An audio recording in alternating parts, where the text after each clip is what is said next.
Mike, I'm going to start with you. Kind of address what you're seeing with some of your tenants as far as coming back to work and space requirements.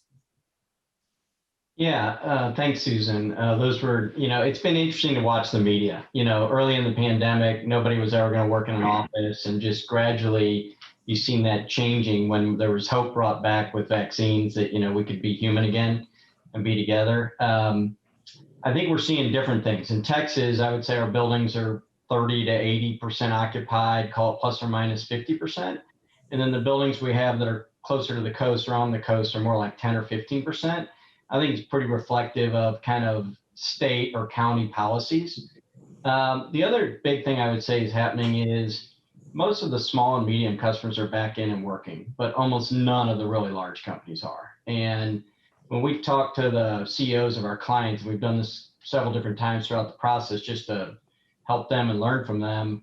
The last time we talked to them was late March and April. So the vaccine was happening and we were on our way and you could see the end of the tunnel.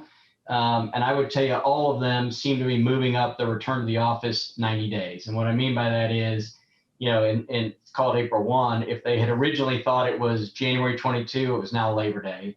And if they thought it was Labor Day, it was 4th of July. And so I think we'll see most of the bigger customers that are not in starting to migrate their people back this summer, mostly Labor Day. And honestly, I think they will be doing it in waves, not necessarily all at one time. Bill, what do you see with your tenants? It's very similar to what Mike said. I think it's more locally based entrepreneurial type clients have come back to the office, I think, in a bigger way.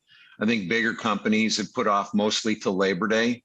I will say this, like we had 3 development projects going on during the pandemic, and every 90 days I would touch base with the decision makers to kind of see, hey, what are we going to do? What are we going to lay out differently? What is new and different because of COVID?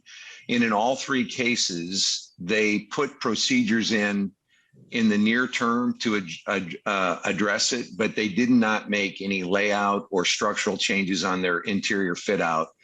And they have all are in the process of moving in right now, and they're staggering people back to work, but long term, they think they're going back to normal. Let's look at Houston. Chip, you have a tremendous amount of market share in downtown Houston. What do you see happening in downtown Houston? It's a lot of what Mike said. I mean, a lot of the international companies, I think they've got to be consistent in their back to work policies kind of around the globe. So if they're not going back to the office in one, city outside of Houston, they're not going to come back in Houston. So, overall, I think Houston in general, we're around 40% back. I saw something this morning the CoStar put out that Houston, Dallas, and Austin are leading the top 10 cities in the U.S. In back to work. And I think we're all around 40%, which is great for us because from the office market, activity perspective, you got to get the people back in the office so we can start focusing on their lease transactions. And we're expecting a significant amount of pent-up demand the second half of this year, certainly into next year, because a lot of deals got put off. So we're ready to get back to work. Jim, how about you? Yeah, music to my ears, Chip. See some more deals flowing and back to work. Definitely Montgomery County and the Woodlands, we're seeing more and more people in the office now. 75% is probably what I would say in our portfolio here, physical occupancy, with the larger companies being the ones that are Labor Day. Although some of the larger companies are back as well. So it does, I've got counterparts in other regions, New York City, Hawaii, and we hear different things obviously there. But here in our region it is. And like Bill said, I'm glad, some of the things that we were hearing about the fundamental change to office space, we haven't seen those come to fruition. I really haven't had any of our customers come to us and say that we're going to be working from home in any significant way on a permanent basis and need to restructure deals or minimize their space in regards to that. So not being naive that it might not come at some point, but we haven't had the flux of that we may have anticipated at one point. Dan, how about you? We're fortunate, similar to Jim. I mean, our properties are all in the suburbs and the suburban submarkets. We've probably got about 80% of our population back in the buildings. Where we have Fortune 500 tenants, those are the lower populated ones. So we do have a few of those.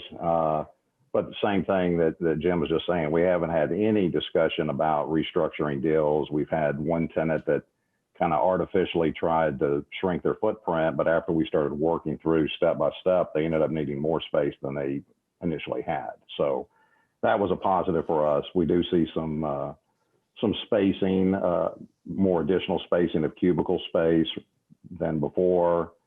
And then as far as new deals, I checked our deal flow this morning, and we're actually 122% more tours year to date this year versus year to date last year. So that also included 3 months that were not pandemic last year. So we're really encouraged by the number of tours that we're doing.